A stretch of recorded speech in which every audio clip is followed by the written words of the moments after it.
அப்போ இங்க தான் தான் அப்படிங்கிறத நீங்க முன்னிறுத்துறீங்களா அல்லது இந்த அதிமுகங்கிற பேரியக்கம் முக்கியமா? என்னோட பர்சனல்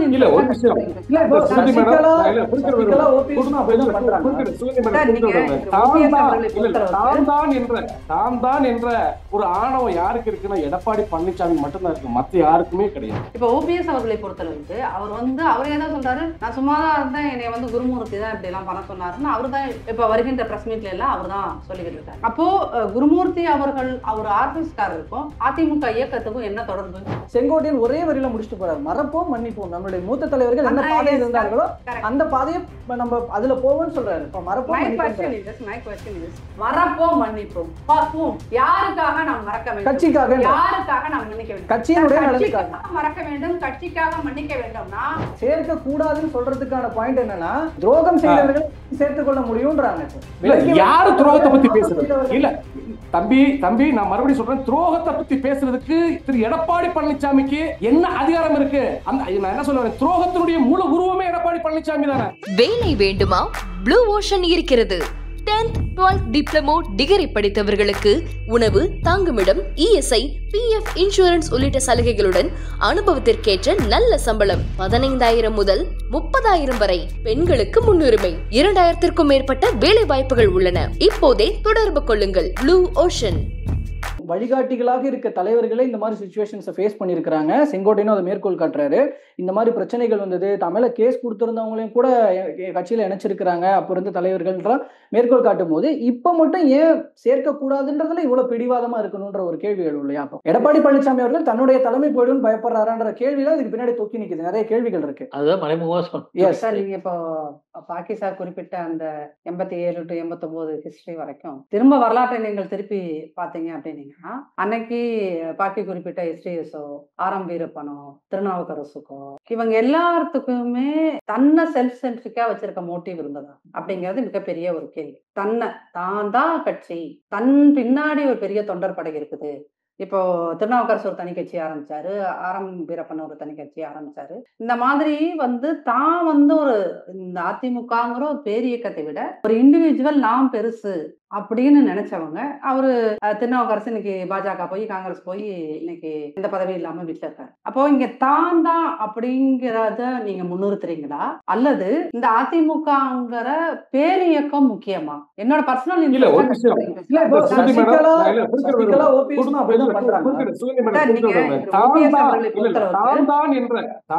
என்ற ஒரு ஆணவம் யாருக்கு இருக்குன்னா எடப்பாடி பழனிசாமி மட்டும்தான் இருக்கு, மத்த யாருக்குமே கிடையாது. ஏன்னா தொடர்ச்சியாக சின்னமா சிறை மீண்டு வந்ததுல இருந்து கிடையாது. நீங்க ஒற்றுமையா இருக்கும் அப்படின்னு சொல்லும் போது நான் எடுக்கிற முடிவுதான் என்ன ஏதோ அவங்க பாட்டை விட்டு சொத்து மாதிரி நினைச்சிட்டு இருக்காங்க எடப்பாடி பழனிசாமி. இதுதான் கடக்கோடி தொண்டனுக்கு பிடிக்கல, இதுதான் கடக்கோடி தொண்டனுக்கு பிடிக்கலன்னு சொல்றாங்க. ஒரு நிமிஷம் அந்த பாயிண்ட் வர சார் நீங்க முடிங்க மேம், நீங்க முடிங்க பாயிண்ட் முடிங்க. இப்போ நீங்க அதான் நான் குறிப்பிட்டது அதுதான். நீங்க என்னன்னா அன்னைக்கு 87 89 காங்கிரஸ் அதிமுக பிரியணும் இணையணும் அப்படிங்கிற அந்த டெசிஷன் மேக்கிங்ல என்ன ரோல் பிளே பண்ணாங்க அப்படிங்கிறது இந்த மாதிரி சீனியர்ஸ் தான் வெளியே சொல்லணும், சரிங்களா? பட் இன்னைக்கு பாஜக ஆட்சிக்கு வந்ததுக்கு அப்புறம் 11 ஆண்டுகள் பல மாநிலங்களில் பல குளறுபடிகளை அது உருவாக்கிக்கிட்டே இருக்குது. அப்படி உருவாக்கும் போது அதிமுக கிட்ட அம்மா மறைவுக்கு பிறகு 16 டிசம்பர்ல இருந்து இது தொடர்ந்து ஏதோ ஒரு விதத்தில் செய்து கொண்டே இருக்கிறார்கள். அப்போ ஒரு 3 பார்ட்டா 4 பார்ட்டா பிரிச்சு விடுறாங்க. அப்படிங்கும்போது நம்ம யாரோட இன்ட்ரெஸ்டுக்கு வேலை பார்த்துட்டு இருக்கோம் அப்படிங்கறது இன்னைக்கு மிக கேள்வி. இப்ப ஓபிஎஸ் அவர்களை பொறுத்தளவுக்கு அவர் அவரே தான் சொல்றாரு, நான் சும்மாதான் இருந்தேன், என்னை குருமூர்த்தி தான் இப்படி எல்லாம் பண்ண சொன்னாருன்னு அவர் தான் இப்ப வருகின்ற பிரஸ் மீட்ல எல்லாம் அவர் தான் சொல்லிக்கிட்டு இருக்காரு. அப்போ குருமூர்த்தி அவர்கள் அவர் ஆர்எஸ்எஸ்காரருக்கும் அதிமுக இயக்கத்துக்கும் என்ன தொடர்பு? நீங்கள் அதிமுக தானே எம்எல்ஏ ஆனீங்க, அதிமுக தானே நிதியமைச்சர் ஆனீர்கள், அதிமுகவால் தானே நீங்கள் முதல்வர் ஆனீர்கள், அம்மாவால தானே முதல்வர் ஆனீங்க. அப்படிங்கும் போது நீங்க அம்மாவோட பேச்சுக்கு கட்டுப்பட்டு இருக்கணும். அம்மா ஆன்மா நம்மளை கவனித்துக் கொண்டே இருக்கின்றது, அவர்களுக்கு நாம் நேர்மையாக இருக்கணும், இந்த அதிமுகங்கிற இயக்கத்துக்கு நம்ம நேர்மையா இருக்கணுங்கிறத விட்டுட்டு நீங்க என்ன பண்றீங்க, அந்த பக்கம் குருமூர்த்தி அவர்கள் என்னை அழைத்தார், என்னை பேசினார், நான் அதனால் இப்படி செய்தேன் அப்படின்னு சொல்லிட்டு அவரு தான் என்ன சொல்றாரு, அம்மா மரணத்தில் சந்தேகம் இருக்கிறது அப்படின்னு சொல்லிட்டு அவர் தான் உண்ணாவிரதம் இருக்கிறாங்களாம், தர்ம யுத்தம்லாம் ஆரம்பிச்சு சின்னம்மாவோட பேரை யாருக்கு எடுத்தா? ஓபிஎஸ் அவர்கள். சின்னம்மா மீது ஒரு மிகப்பெரிய களங்கத்தை ஏற்படுத்தியவர். அவர் சிறையில் இருந்த போது அவருக்கு எத்தனை கடிதங்கள் போனது, அவரே அதை ஒரு பேட்டியில ரொம்ப மனம் வந்து சொல்லியிருப்பார். அப்போ நீங்க வந்து என்ன அப்படின்னீங்கன்னா யாரு இன்ட்ரெஸ்ட், அதுதான் சார் முக்கியம். இன்னைக்கு செங்கோட்டையன் சார் வந்து அவரோட சேர்ந்திருந்த 5 பேரோ 5 முன்னாள் அமைச்சர்களோ நாங்க வந்து எங்களோட ஒப்பீனியனா இதை சொல்றோம் சார், இதை நம்ம எல்லாருமே சேர்ந்து இதுல பயணிக்கலாம் அப்படின்னு சொன்னா அதை மிக நிச்சயமாக கட்சியில் இருக்கின்ற ஒரு பொதுக்குழுவை கூட்டியோ செயற்குழுவை கூட்டியோ ஒரு முடிவுக்கு வருவாங்க. ஆனா இப்ப இவர் செங்கோட்டையன் சாரே தான் அவரே தான் சொல்றாரு, நான் டெல்லிக்கு நான் மட்டும் போகல, இன்னும் சில பேர்லாம் போனாங்க, ஆனா நீங்க அவங்களையெல்லாம் விட்டுட்டு என்ன மட்டும் நீங்க ஃபோக்கஸ் பண்ணி கொண்டு வந்தீங்கன்னா. ஆனா மற்றவர்கள் யாராவது போயிருந்தாலும் அந்த போனவர்கள் யாராவது வந்து இப்படி வந்து வெளியே வந்து இப்படி ஒரு ஹைப்பை கிரியேட் பண்ணி நான் 5ஆம் தேதி பேச போறேன் 5ஆம் தேதி பேச போறேன் 5ஆம் தேதி பேச போறேன்னு 3 வாரமா ஒரு ஹைப்பை கிரியேட் பண்ணி இன்னைக்கு வந்து ஒரு பிரஸ் மீட் கொடுக்குறாங்களா? டெல்லிக்கு போனேன். அப்போ பாஜகங்கிற கட்சி இன்னைய நிலைமையில அதிமுகவை ஏதோ ஒன்று செய்ய துடிக்குது. அப்ப அது யாரு ஃபர்ஸ்ட் விக்டிமைஸ் ஆகிறார், யார் அதற்கு முதலில் பலியாகிறார்கள் அப்படிங்கிறதா. ஏற்கனவே ஓபிஎஸ் அவர்கள் பலியாகி இன்னைக்கு என்ன கதையில இருக்காருங்கிறத நீங்க பாத்துட்டீங்க. அது நீங்க என்னன்னா அம்மா உங்களை முதல்வர் ஆக்குனாங்க, நீங்க என்ன பண்றீங்க அந்த அம்மா இருந்த இடத்தை அந்த அலுவலகத்தை இந்த 2 கோடி தொண்டனுக்கும் கோயிலா நீங்க சொல்ற நிறைய குற்றச்சாட்டுகள்லாம் இருக்கு. இப்ப இந்த பக்கம் சசிகலா தரப்புல சில விஷயங்கள் இருக்கு, ஓபிஎஸ் தரப்புல சில விஷயங்கள் சொல்றீங்க, எல்லாம் சொல்றீங்க. இதைத்தான் செங்கோட்டையன் ஒரே வரியில முடிச்சுட்டு போறாரு, மறப்போம் மன்னிப்போம், நம்மளுடைய மூத்த தலைவர்கள் என்ன பாதையில் இருந்தார்களோ அந்த பாதையை நம்ம அதுல போவோம்னு சொல்றாரு. மறப்போம் மன்னிப்போம் பார்ப்போம், யாருக்காக நாம் மறக்க வேண்டும், கட்சிக்காக, யாருக்காக நாம் மன்னிக்க வேண்டும், கட்சியினுடைய மறக்க வேண்டும், கட்சிக்காக மன்னிக்க வேண்டும்னா அதுதான் இந்த கட்சியோட இன்றைக்கு மிக முக்கியமான ஒரு தேவை அப்படின்னு சொல்லியிருந்தா இந்த 2 கோடி தொண்டர்கள்ல அட்லீஸ்ட் 10,000 பேர் வந்து நம்ம ஆபீஸ்ல உட்காந்து அவன் போராட்டம் பண்ணிருப்பாங்க சார். தொண்டர்கள் இன்னைக்கு அவர் போற இடத்துல எங்களுடைய பொதுச் செயலாளர் போற இடத்துல பிரச்சனை பண்ணிருப்பாங்க. அப்போ நீங்க வந்து எல்லா தேர்தலிலும் தோல்விங்கிறீங்கள. கருணாநிதி அவர்கள் திடமாக வாழ்ந்த காலத்தில் 11 எலெக்ஷனை சந்திச்சிருக்கார், வெறும் 4 எலெக்ஷன்ல தான் அவர் ஜெயிச்சார், மீதி 7 தோல்விதான். அப்ப 7 தோல்வி கருணாநிதி நம்ம சொல்ல முடியுமா? அப்ப அதுக்கு வந்து அங்க அன்னைக்கு டிஎம்கே வந்து ஸ்பிளிட் ஆகி கிடந்துச்சா? இருந்தாலும் 7 தோல்வியை கருணாநிதி அவர்கள் சந்தித்தார். அம்மாவும் புரட்சி தலைவரும் இந்த கட்சிக்கு தொடர் வெற்றிகளை கொடுத்தார்கள் அப்படின்னா அது தொண்டர்களுடைய ஒரு கரிஸ்மாட்டிக் லீடராக அவர்கள் இருந்த போதும் தொண்டர்களுடைய பலம் இருந்தது.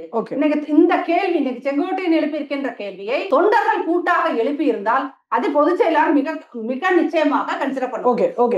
சார் கர்ணன் சார், இப்ப இது வந்து தொண்டர்களோட குரலாக எப்படி பார்க்கிறது? தொண்டர்கள் இதை விரும்பி இருந்தா தொண்டர்கள் வந்து போராட்டம் பண்ணிருப்பாங்கன்றாங்க. இது வந்து ஒரு சில தலைவர்களின் பின்னாடி இருந்து யாரோ இயக்குறாங்கன்ற பாயிண்ட் அவங்களுடைய இல்ல நான் சுகந்தி மேடம் ஒரு பத்திரிகையாளர் ரொம்ப தெளிவானவங்க. தொடர்ச்சியா தொண்டர்கள் குரல் எழுப்புன்னு சொல்றேன். குரல் எழுப்புறதுக்கு அவவே விவசாயம் பண்றான், தோட்டம் கூலி வேலைக்கு போறான், வியாபாரம் பண்ணிக்கிட்டு இருக்கிறான். அவன் வந்து சென்னையில வந்து குரல் எழுப்பி கூட்டம் வர முடியாது. அவனுடைய குரல் அது வாக்காகத்தான் போகும். அதனாலதான் தொடர்ச்சியான தோல்வியை கொடுக்குறாங்க. அது நீங்க புரிஞ்சுக்கணும். நீங்க ஒரு பத்திரிகையாளர் இருந்து இன்னைக்கு அதிமுகவுக்கு ஆதரவா பேசலாம், ஒண்ணு வரவேற்கிறோம். ஆனா நான் என்ன கேட்கிறேன்னா தொண்டருடைய குரல் அது தேர்தலில் தான் பிரதிபலிக்கும். அதை நீங்க முதல்ல புரிஞ்சு பார்த்துக்கணும். தேனி மாவட்டத்துல டிடிவி தினகரன் நிக்கிறாரு, நல்லா நீங்க புரிஞ்சுக்கணும். டிடிவி தினகரன் நிக்கிறாரு, திமுக, இந்த பக்கம் அதிமுக, இந்த 3 வேட்பாளர்ல இரட்டை இலை சின்னத்தை அதே தொண்டர்கள் எங்க கொண்டு போடுறாங்க? 3வது இடத்துக்கு கொண்டு போயிருக்காங்க இரட்டை இலை சின்னத்தை. அது தொண்டருடைய தீர்ப்பு தானே. அதே போல ராமநாதபுரம் தொகுதியில திரு அண்ணன் ஓபிஎஸ் அவர்கள் பலாப்பழ சின்னம், அது ஏதோ சுயேட்சை சின்னம், திடீர்னு ஒரு சின்னத்தை கொடுக்குறாங்க. அந்த சின்னத்துக்கு 3,40,000 சில்லற வாக்குகளை போடுறாங்க. அது யாரு? புதுசா வந்துட்டாங்களா? அவங்களும் அதிமுக தொண்டர்கள் தானே. அப்ப தொண்டருடைய தீர்ப்பு அதுதானே. தொண்டர் அருவாளும் கத்தி எடுத்துக்கிட்டு சென்னையில வந்து எடப்பாடி வீட்டு முன்னாடி நிற்பானா? நிக்க மாட்டான். ஏன்னா அதிகாரம் உங்ககிட்ட இருக்கு, நீதிமன்ற தீர்ப்பு உங்ககிட்ட இருக்கு, தேர்தல் ஆணையம் உங்களுக்கு பலமா இருக்கு, மத்தியில் ஆளக்கூடிய பாஜக உங்களுக்கு ஆதரவா இருக்கு, இப்ப புதுசா வர கூட்டணி சேர்ந்திருக்கு, அதனால நம்ம என்னவும் செய்யலாம், இது எங்க பாட்டை மூட்டை சம்பாதிச்ச சொத்து என்று நினைக்கிறார் யாரு? எடப்பாடி பழனிசாமி. அதுதான் இருக்கக்கூடிய முன்னாள் அமைச்சர்களுக்கும் கடற்கூடி இருக்க தொண்டர்களுக்கும் அதே போல நிர்வாகிகளுக்கும் பிடிக்கல. நான் என்ன கேட்கிறேன்னா இது ஒரு குடும்ப பிரச்சனையா நினைச்சு உட்கார்ந்து பேசுங்க, முடிஞ்சு போச்சு. ஒரு குடும்ப பிரச்சனை நினைக்கிறேன்னு கேட்கிறேன். சேர்க்க கூடாதுன்னு சொல்றதுக்கான பாயிண்ட் என்னன்னா துரோகம் செய்தவர்களை சேர்த்துக் கொள்ள முடியும்ன்றாங்க.